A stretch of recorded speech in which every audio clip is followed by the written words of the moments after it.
నమస్తే, welcome to Aadya media. ఈరోజు మనతో పాటు స్టూడియోలోని సీనియర్ జర్నలిస్ట్ ఇమంది రామారావు గారు. నమస్కారం సార్. నమస్తే బాబు. సార్, పవన్ కళ్యాణ్ గారు జాతకం ఇప్పుడు చాలా బాగుందని చెప్పుకోవచ్చు సార్. ఎందుకంటే పట్టిందల్లా బంగారం. ఆయనే ఇప్పుడు ఇండియాని భారత్గా మార్చాలి అని ఫస్ట్ చెప్పింది ఆయనే. దాన్ని మోడీ గారు సీరియస్గా తీసుకొని చేశారంటారా? అలా కాకుండా అది ఆయన ఎప్పుడు ఏ ముహూర్తంలో చెప్పాడో కానీ ఎవరో ఇంగ్లీష్ వాడు పెట్టిన పేరు భారతదేశానికి ఇండియా అని, ఆ పేరు మనం ఉంచుకోవడం ఏమిటి, మన భారతదేశం కదా భారత్ అనే పెట్టాలని ఆయన ఏ ముహూర్తంలో చెప్పాడో. ఈరోజు మన మోదీ గారు ఎందుకు మారుస్తున్నారంటే, ఇక్కడ ప్రతిపక్షాలన్నీ కలిసి వీళ్ళు ఎన్డీఏ నిలబెట్టుకున్నారు, వాళ్ళు ఇండియా నిలబెట్టుకున్నారు. అర్థమైందా? అంతకుముందు యూపీఏ గవర్నమెంట్ అని చెప్పి పెట్టుకున్నారు కదా, ఇప్పుడు ఇండియా గవర్నమెంట్. ఇండియా అంటే రెండు అంతా కలిసి లేదు, I.N.DIA అలా మాట ఇండియా అని పెట్టుకున్నారు అన్నమాట. ఇండియా అని పెట్టుకుంటే దాని పాపులారిటీ ఎక్కువ ఉంటుంది కదా పార్టీకి. ఇండియా పార్టీ అంటే పాపులారిటీ ఎక్కువ ఉంటుంది కదా. అసలు ఆ ఇండియా అనే పేరు రాకుండాను భారత్ అని వీళ్ళు పెట్టారన్నమాట.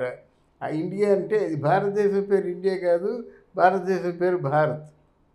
ఆ హిందూ దేశం ఉంది, ఇండియా ఉంది. ఇప్పుడు హిందూ దేశం ఇండియా లేదు, భారత్ అని వచ్చిందన్నమాట. ఇది మొట్టమొదటిసారిగా పవన్ కళ్యాణ్ నోటమ్మట వచ్చింది కాబట్టి ఆయనకు అదృష్టం అన్నమాట. ఆయన సమర్థించాలని కాకపోయినప్పుడు కూడా రేపు మాపు పార్లమెంట్లో బిల్లు పెట్టేస్తున్నారు. బిల్లు పెట్టేసి ఇది ఓకే చేస్తారన్నమాట. అప్పుడే వీళ్ళు అంటే రాజ్యాంగంలోనే రాసి ఉంది ఇండియా దట్ ఈజ్ భారత్ అని రాసి ఉంది. అంటే మన అంబేద్కర్ రాసినటువంటి రాజ్యాంగం ఆర్టికల్ 1లో రాసే ఉందన్నమాట ఇండియా దట్ ఈజ్ భారత్ అని. కనుక ఏంటంటే పెద్దగా దీని ప్రతిబంధకాలు ఉండవు.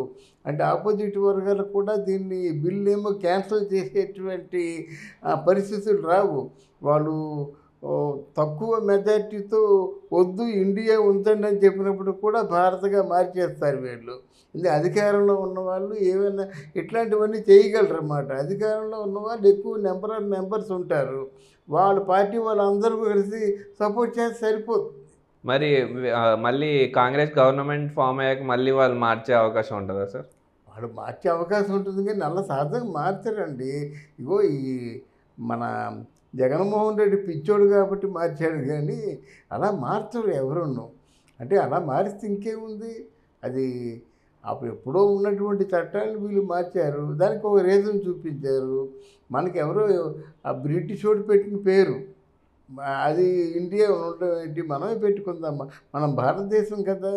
అంటే దానికి ఒక చారిత్రక ప్రాశస్త్యం కూడా ఉంది. భారతదేశం అంటే మనకి శకుంతల తాలూకు కొడుకు భరతుడు పరిపాలించిన దేశం భారతదేశం, అది మాట. అంతకుముందు సింధు నది ఉండేది. సింధు నది నాగరికతల్లో ఫస్ట్ నాగరికత సింధు నది నాగరికత కనుక ఆ సింధు నది ఉన్న ప్రాశస్త్యమైనటువంటి దేశం కనుక సింధు దేశం కాస్త హిందూ దేశంగా హిందూ దేశంగా పరిణమించింది. దాన్ని తీశారు వాళ్ళు. అది టైమ్ ఆఫ్ మనకి స్వతంత్రం వచ్చినప్పుడేమో తీశారు. మనం మామూలుగా ఇండియాగానే వచ్చిందన్నమాట. ఇండియన్ రిపబ్లిక్ లేకపోయినట్టయితే ఇండియన్ డెమోక్రసీ ఇలాగ పెట్టుకున్నారు. ఇప్పుడు మారుస్తున్నారు అన్నమాట. ఇది ఉంటుంది, మళ్ళీ మార్చరు. అలా మారిస్తే పిచ్చివాళ్ళలాగా ఉంటారన్నమాట. అలా ఎందుకు మార్చారు, కారణం చూపించాలి కదా, తగిన కారణం. మారిస్తే మరి మార్చవచ్చు. ఇప్పుడు ఎన్టీ రామారావు హెల్త్ యూనివర్సిటీ అని మార్చారు, దాన్ని ఇప్పుడు మార్చారండి. బట్ ఎంతమంది జగన్మోహన్ రెడ్డిని తిట్టుకున్నారు, ఇదేంటి ఇది ఎలా చేశారు, ఆయన ఒక మంచి యుగపురుషుడు లాంటి వ్యక్తి కదా ఎన్టీ రామారావు, ఆయన పేరు మార్స్తే మీకేం వచ్చిందయ్యా అని రకరకాలు తిట్టారన్నమాట. అలాగే తిట్ల పాలైపోతారు తప్ప నలుగురు 4 మాటలు ఆడిపోసుకుంటారు అది.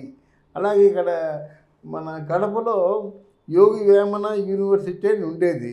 యోగి వేమన అంటే అసలు మరి ఎంత గొప్ప రిజంబ్లెన్స్ మన ఇండియాలో యోగి వేమన పెద్ద కవి, వాగ్గేయకారుడు. తర్వాత ఏంటంటే ఆయన తాత్విక శాస్త్రవేత్త. ఆయన తాలూకు పొయిట్రీ మీద బాగా అంటే ప్రభావితం అయిపోయి బ్రిటిష్ ఆయన సిపి బ్రౌన్, ఆయన మనకి అసలు తెలుగు ఆంధ్రదేశానికి వ్యాకరణం తీసుకొచ్చిన వ్యక్తి ఎవరంటే బ్రౌన్ గారు అన్నమాట. మన తెలుగువాడు ఎవడు పాటుపడలేదు. తర్వాత ఏమో వేమన తాలూకు పద్యాల్లో ఉన్నటువంటి గొప్ప ప్రాశస్త్యాన్ని దృష్టిలో పెట్టుకొని ఆ పద్యాల్ని సేకరించి పెట్టి మన ఆంధ్రదేశానికి అందించిన వాడు ఎవడంటే సిపి బ్రౌన్ ద్వారా. అటువంటి యోగి వేమన తాలూకు యూనివర్సిటీ అని పేరు పెట్టినట్టయితే అక్కడ వేమన కూర్చున్న విగ్రహాన్ని తీస్తారు, ఆ పేరు తీస్తారు, ఆ పేరు తీసి వైఎస్ రాజశేఖర రెడ్డి యూనివర్సిటీని పెట్టారన్నమాట. ఇంతకంటే అధ్వానం ఏముంటుందా? అంటే ప్రశ్నించే తత్వం లేకుండా ముఖ్యంగా భారతదేశంలో చాలా మెజారిటీ పార్టీ యువకులు ఏం చేస్తున్నారంటే మిగతా దేశాల్లో అలా కాదు, ఈ భారతదేశంలో మనకెందుకులే, మనం నోరిప్పితే ఏ కేసులు పాలైపోతామో, మనం అడిగితే ఏమవుతుందో ఇలా రకరకాలుగా అన్నమాట. దీనికి ప్రధానమైన కారణం ఏంటంటే పేదరికం. అంటే బిలో మధ్యతరగతి కుటుంబాల్లో ఉండడం వల్ల మనం గట్టిగా నోరిస్తామంటే కేసులు పెట్టేస్తారు.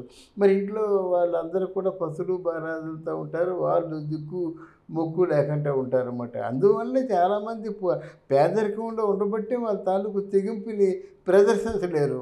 మనం ఒకవేళ పౌరుషంగా పోట్లాడినట్టయితే ఇంట్లో వాళ్ళు ఏ ఇబ్బందులు పడతారో అనే బాధ అన్నమాట. కానీ ఇట్లాంటివి చేశారు కదా మరి ఎవరు, మన జగన్మోహన్ రెడ్డి గారు. అలా చేస్తే చేయొచ్చు, కానీ పరువు పోతుంది, నలుగురు 4 రకాలుగా ఆడిపోసుకుంటారన్నమాట.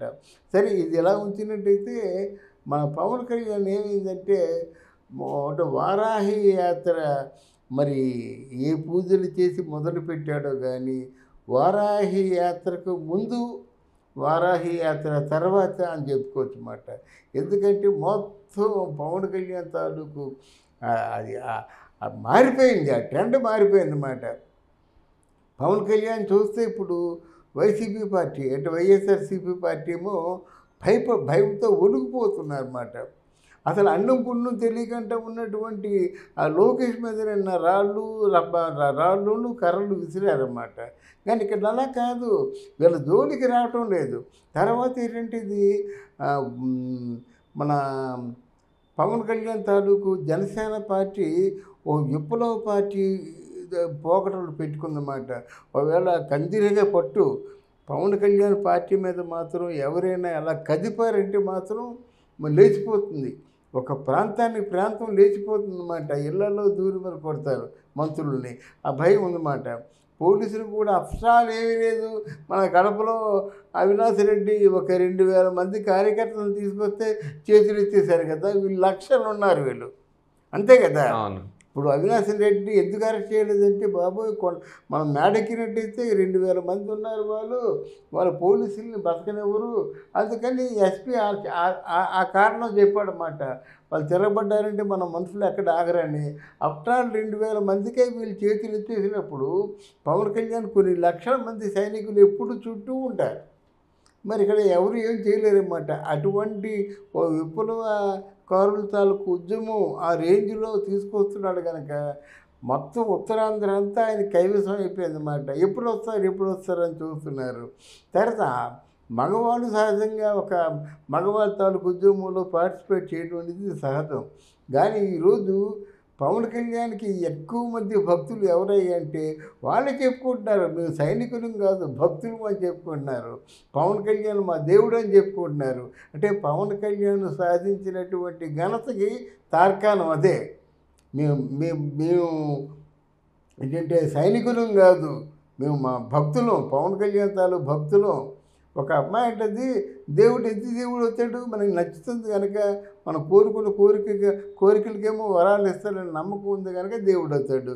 అలాగే పేదల బ్రతుకులనేమో ఆ బ్రతుకుల్లో వరాలు ఇస్తాడా ఎవడో వీళ్ళు తెలియదు, ఈయన ఆల్రెడీ ఇచ్చి ఉన్నాడు అని చెప్పేసి పవన్ కళ్యాణ్ పట్ల శ్రీమూర్తులు అందరూ ఆ విధంగా నమ్మకం పెట్టుకొని ఆ పవన్ కళ్యాణ్ పట్ల భక్తులుగా ఉంటూ వాళ్ళు పవన్ కళ్యాణ్ వరాలు ఇస్తాడు, వాళ్ళ కష్టాలు కడతీరుస్తారు అనేటువంటి నమ్మకంతో ఉన్నారు. కాబట్టి ఇప్పుడు ఆయన పట్టిందల్లా బంగారం అవుతుందని మనం చెప్పుకుంటాం. ఇంకా వివరాలుగా తర్వాత చెప్పుకుందాం, ఇది ఒక అంశం మాత్రమే.